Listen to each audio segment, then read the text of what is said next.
Hi everyone, welcome once again to Elvis the Ultimate Fan Channel podcast. As some of you may know, I broadcast a live show on YouTube every Sunday. Each week we discuss a different Elvis related topic. This week I asked my viewers to choose which Elvis Cowboy movie was their favourite. The choices were Love Me Tender, 1956, Flaming Star, 1960, Tickle Me, 1965, Stay Away Joe, 1968, and Charro, 1969. I asked them to vote on a poll also, and you will hear the result at the end of the podcast. So sit back, relax, and listen to the opinions of the callers to the show. Hello there, Dylan. So, yeah. Which one? Charro. Charro. Oh, I wouldn't have thought that. I really wouldn't have thought that. I'd have thought you were a Flaming Star man or something like that. No. Charro. Why? Okay, why? Why? Yeah, tell me why, yeah. You believe him in the role. Right. He blends in well, if that makes sense. Yeah. Because in all the others, Elvis is like the standout person. Whereas in Charro, he kind of blended in with everybody else. Yeah. Which is what I think they wanted. Like, they didn't want him to kind of stand out. They wanted him to be part of the gang. And did you mind that he didn't sing? I mean, would he have lost credibility if he'd have sung during a movie? I mean, he only sings over the opening credits.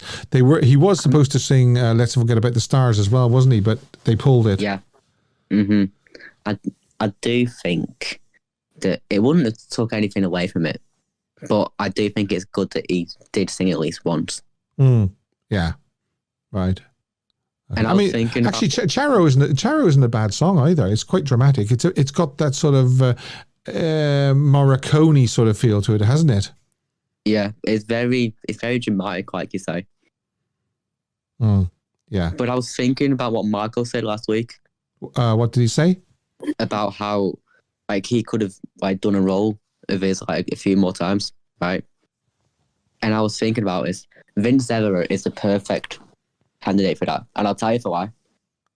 In the first one, we see him like coming out of prison and like getting over that, right? If he'd done Vince in like 3 or 4 films, we could have really seen the development of his character. Good idea. So you're saying a series of movies like the Indiana Jones movies or something like that, the Star Wars movies, a whole sort of series of different movies, but based around the character of Vince Everett. Yeah, because I think in the second one they could have shown like, is it Peggy? Does Judy Tyler's character? I can't remember. Yes, her name. That's her name, Peggy. Yes, yeah. No, it's weird because I'm weird like this. I planned this out in my whole head for no reason. So the way it goes for me is opening credits, Peggy's funeral, because obviously Judy passed. Yes, unfortunately. Like, after yeah. So like they show like the funeral, and then they show Vince like grieving, and that could really be a chance for Elvis to do emotional things because we never really seen him do emotional. Yeah, and I wonder where his character would have gone. Would he have sort of made it big or bigger in the music business, do you think? Yeah, well, I think with Peggy dying, it would have given him an extra motive to like carry on. Yeah. And I think he would have really made it big. And I wonder would they have developed the Mickey, what was his name? The fellow that was in prison with him, Sloznessy. Is that how you say his name? I think so. Yeah, and also there was another. No, that was the only real character, wasn't there? Him. Yeah. Those were the 2 characters because obviously Judy died, so there wouldn't have been that 3rd character.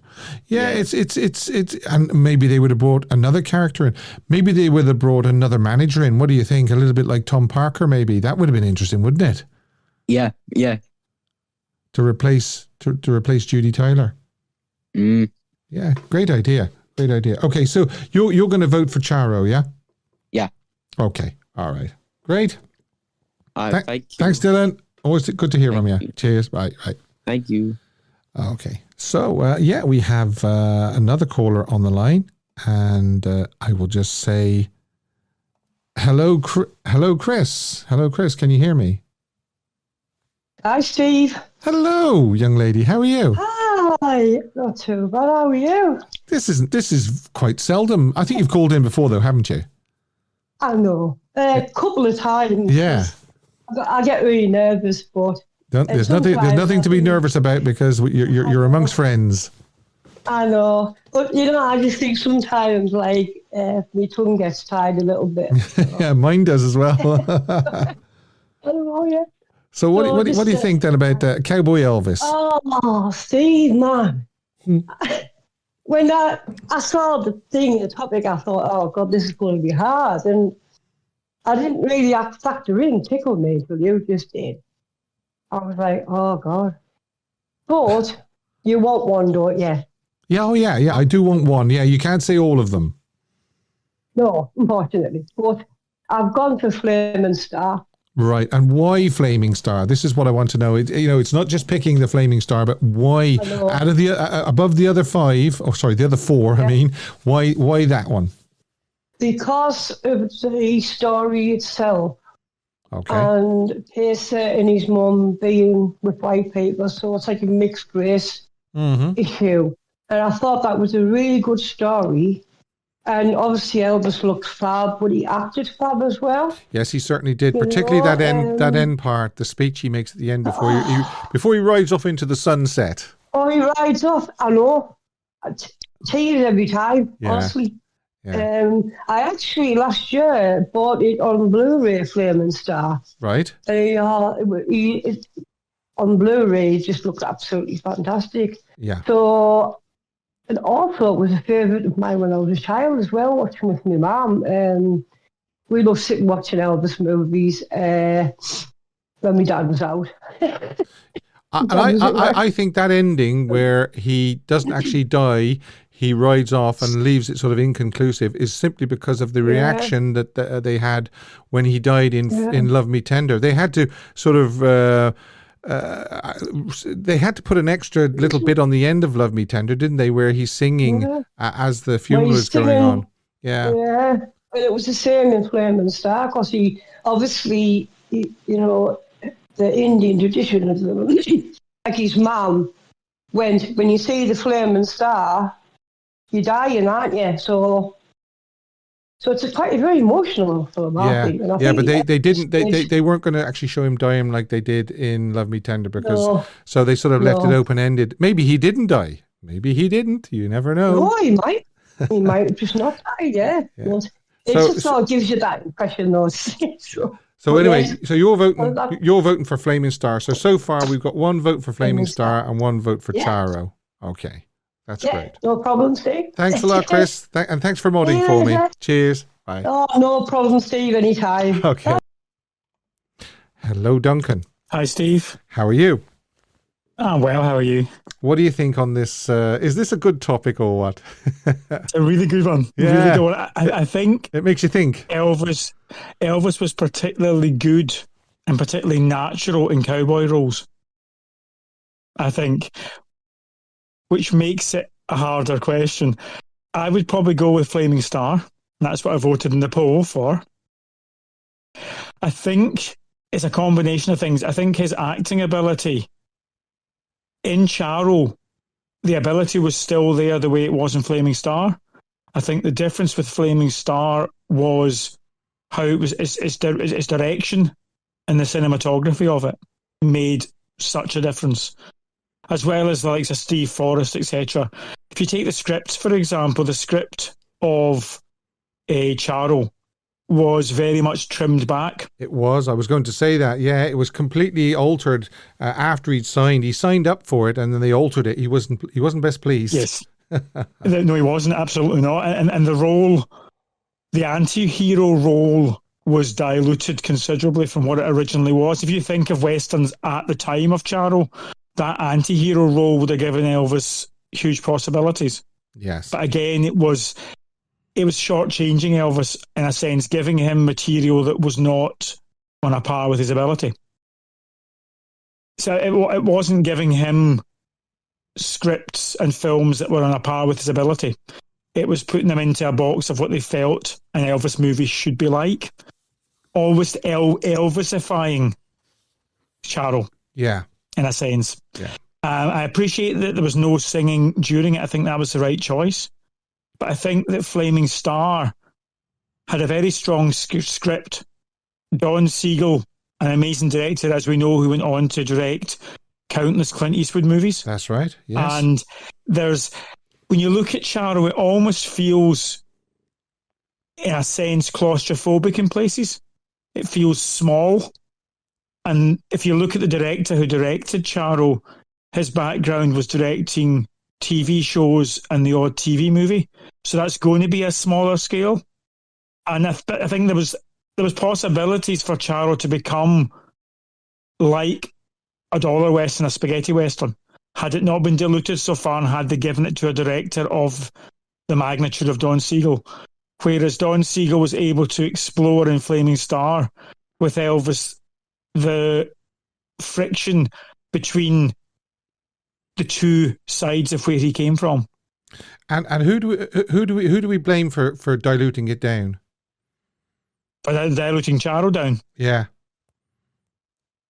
I know it sounds as if it's who I always go to.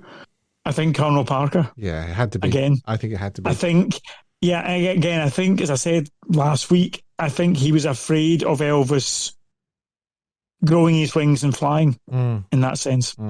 I don't think he knew the movie business the way he knew the music business. And I would argue by the time we were getting towards the tail end of the 60s, I don't know how well he even knew the music business. Yeah. I mean, by the time Charro came around anyway, the movies were just about completed anyway. They were just finishing up the contracts, I believe, anyway. Absolutely. So, yeah. Again, had Elvis been given quality scripts, he would not have been. But I mean, when you look at the ability Elvis had and the scripts he was being given, now it's a testament to him that he lifted those scripts beyond what they would otherwise have been. Oh, yes. But you can see why he would be bored artistically from that by the time we got to the late 60s. Yeah. Well, as always, Duncan, a great phone call, and thanks again for calling in. Great. Lovely to speak to you, Steve. Cheers, Duncan. Cheers, bye. All the best. Bye-bye. And hi, Jonathan. Welcome to the show. Thank you. What would you like to... awesome topic, Steve. Thanks very much. Yeah, I rack my brain most weeks trying to think of what would be a good topic for us all to discuss. And I thought, well, let's discuss the cowboy roles. Which would you have picked out of those four? Well, I love Flaming Star. I think Flaming Star is going to win tonight. I really do. I think so, too. Flaming Star is first of all, it's my favorite Elvis movie, number one. I just love number one.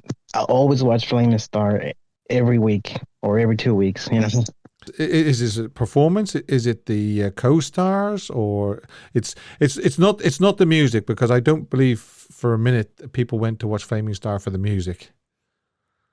Well, I don't think so either. I think at the time some people were not upset, but disappointed there was no music. And then they didn't give it much credit. That I think at the time Colonel said, well, you see Elvis, nobody wants to go see a dramatic film. They want to go see you sing. Mm-hmm.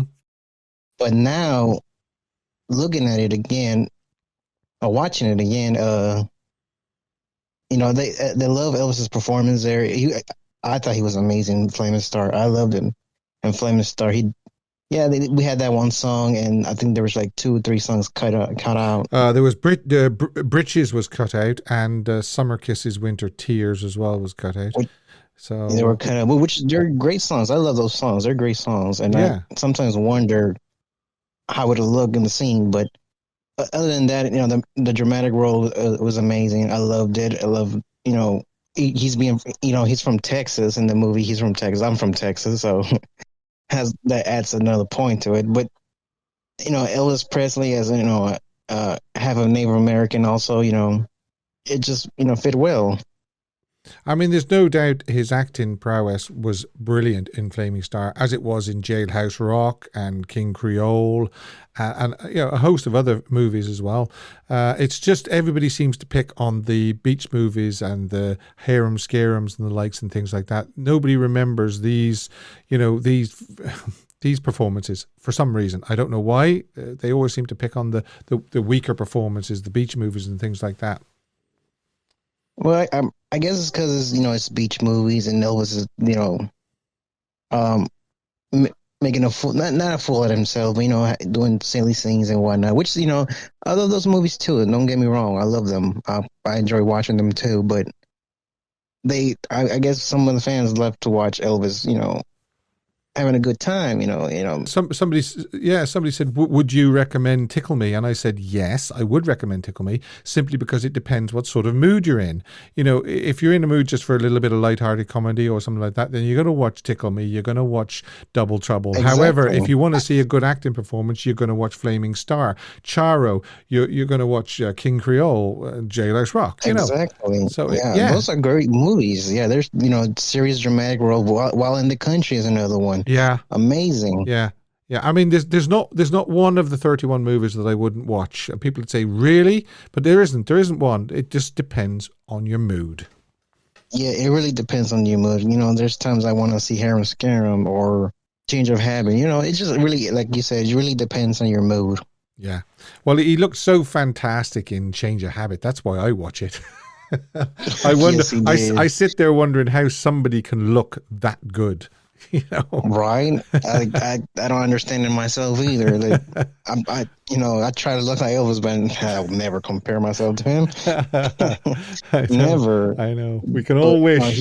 We can all wish. Yes, we can all wish. Even in his later years, he still looked amazing on stage. I always say, even on his worst day, he still looked better than most of us. So let's leave the fella alone. Yes, exactly. He's just the greatest. You can tell he was like a little upset doing his movies, but he put a lot of work into it for the fans. Yeah, and he always remained professional. I'm gonna give him my best. Yeah, he always remained professional. Yeah. Okay, Jonathan, lovely to speak to you. Yeah, great to hear from you. Yes, nice to hear from you too. Okay, thanks, Jonathan. Bye-bye. Bye. Hello, Norsette. Hey, Steve, how are you? I'm doing very, very well. Twice in a week now. We spoke to you last week as well, didn't we? Well, this is a great topic. I try. Every week's a great topic, really. Yeah, hopefully. So, of course, I'm going with Flaming Star. Oh, right. I think Flaming Star is going to win.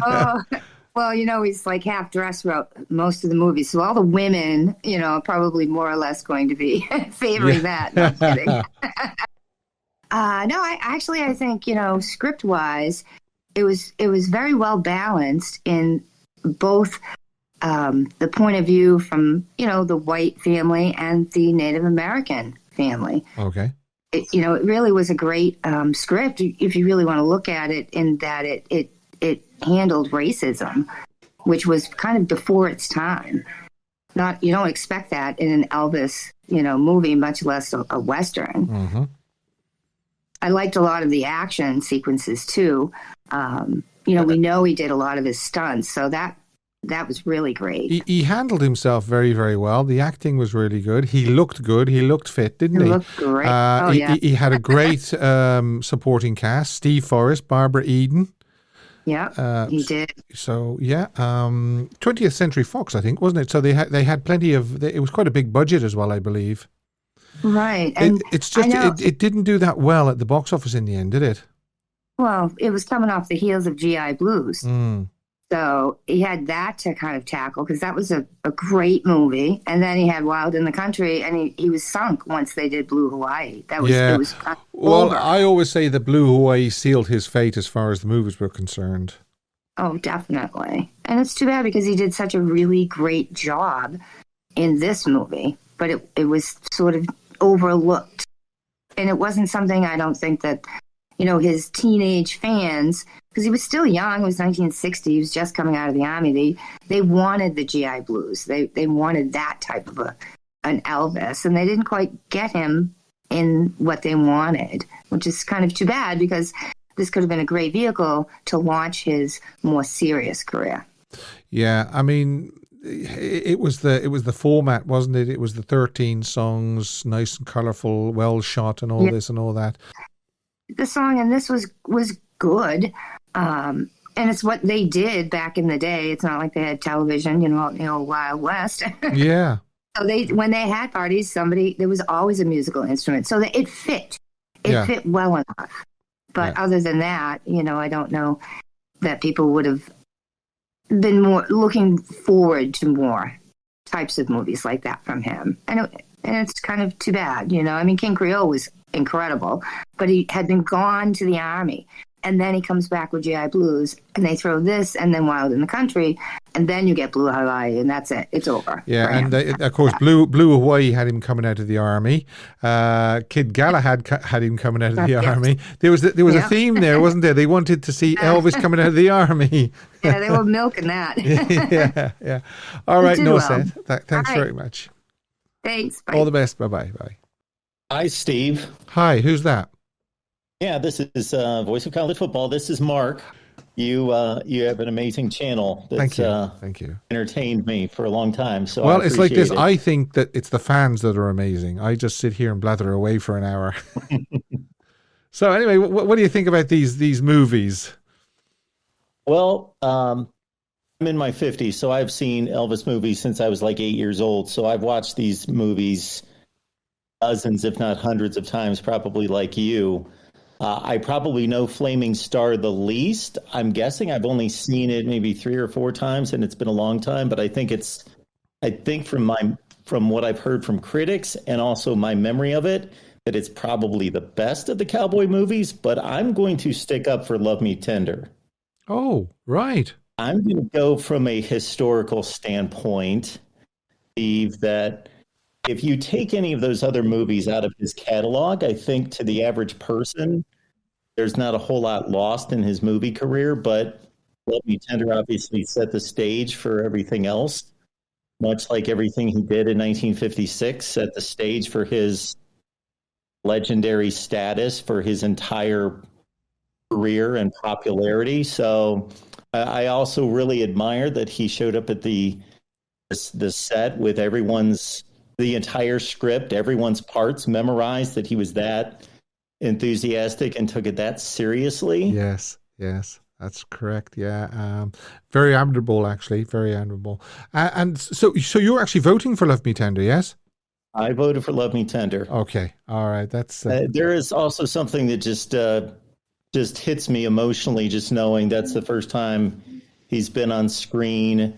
That's before he really knew who he was and what his place was, and he's still kind of finding himself. And I admire his willingness to take that on, and I think that's a huge challenge at the age of 21, and everything that was thrown at him his first year of show business, like he says on the High Gardner call, everything's happened to me so fast, I'm all mixed up. That if you really take into consideration everything that he did in 1956, the accomplishments are just, of course, amazing. Like 7 consecutive #1 hits and all of that. But just to kind of put yourself in his place with all the controversy and all the criticism of him, that he took all that on as a 21-year-old I really admire him for that.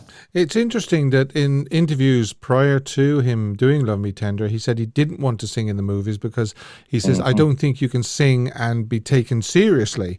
And then when he realized that they were slipping these numbers in, he actually, on the telephone to June Juanico, he said he was disappointed that they'd asked him to sing. Mm-hmm. So we get a flavor. We get a flavor of how he was feeling about that movie. It's just crazy that he was so talented, so charismatic, so charming, is that it worked against him. Yes. And that they could just throw him in anything. And like you have been saying for the last few minutes, I love watching any Elvis movie. Sure, I have my favorites. And sure, I look at some of them and I know that they're kind of tongue-in-cheek, kind of not serious movies, but I enjoy all of them because it's Elvis and because he's just such a charismatic endearing person that I enjoy all of them. But, he wanted to do, and he did do some credible movies. And like you said a few minutes ago, it's a shame that most people that aren't Elvis fans don't recognize, they can't separate the quality of the movies with the quality of his acting. Yeah. Just to consider that he was surrounded by actors who that was their craft. That's what they did all the time. And the only acting he did in these movies, and because who he was and because they were made for him, and the only reason we watch them is because of him, he had to be in them like 90% of the time. That's right. After Love Me Tender, he's basically in all these movies almost all the time. Mm-hmm. And that's a lot to put on someone. And for him to act as well as he did with the lack of experience, again, just points to his amazing talent. It's hard to take your eyes off Elvis when he's on the screen, isn't it? He's got just that magnetic sort of, your eyes follow him around the screen. Yeah, there's a interview I saw with Walter Matthau about King Creole, and I believe it's Michael Curtiz who directed it, the famous director. And at one point, Walter Matthau, I forget which scene it was, but Michael Curtiz said, "You're overacting. You're really not playing the role correctly. You're overacting." He said, "Check out the kid here. He's not trying to act. He's not trying to play a role. He's understanding who this person is." And Walter Matthau was basically saying, he was kind of showing me up that this inexperienced kid can outact you because he's just a natural and he's just understanding who the individual's supposed to be. Yeah. It's pretty incredible. Yeah. But like I say, you're right what you say. People just clump all of Elvis movies all together. All 31 of them were just beach movies, and that was it. They don't realize that he did all these different types of movies. It's just a shame. It's just a shame that everybody seems to identify and say it's beach movies, and that was Elvis. So, Voice of College Football, thank you very, very much for calling in. I'm glad. It's nice to speak to you. Yeah, Steve. Thanks. Thanks for taking my call. Okay, Thanks. Cheers. Bye-bye. Bye. Bye. We will do the poll. And I look at it, and no surprise whatsoever. For those of you watching on catch-up, I'll tell you that it is 49% Flaming Star, 28% Charro, and only 15% Love Me Tender. And poor old Stay Away Joe, 6%. No wonder it was voted 31st by that website. So Flaming Star with nearly half the votes. And believe it or not, I would have gone for Flaming Star as well. So no surprise there. And thanks to everybody that voted on the poll.